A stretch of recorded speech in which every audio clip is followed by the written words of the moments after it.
Driver থেকে পদোন্নতি দিয়ে সাব অ্যাসিস্ট্যান্ট ইঞ্জিনিয়ার বানানো হয়েছে। এটা ঘটেছে প্রধান উপদেষ্টার কার্যালয়ে বেবজা কমপ্লেক্স। এখানে জনাব লাবলু মিয়া, যিনি কিনা ছিলেন হচ্ছে গাড়ি চালক বেবজাতে ঢাকাতে, ওনাকে প্রমোশন দিয়ে পাঠানো হয়েছে উপসহকারী প্রকৌশলীতে। অর্থাৎ একজন ইঞ্জিনিয়ার প্রমোশন পেয়ে ড্রাইভার থেকে উপসহকারী প্রকৌশলী হয়েছে।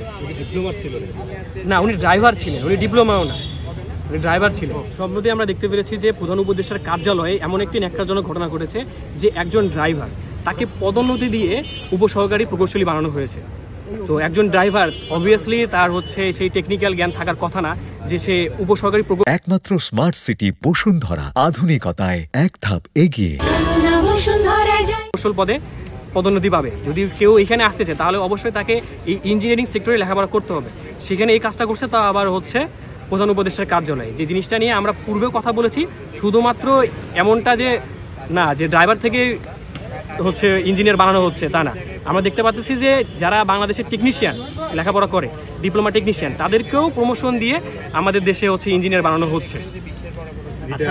প্রকৌশলী সাব অ্যাসিস্ট্যান্ট ইঞ্জিনিয়ার পদে তাকে প্রদান করা হয়েছে। কোথায় দায়িত্বরত আছে?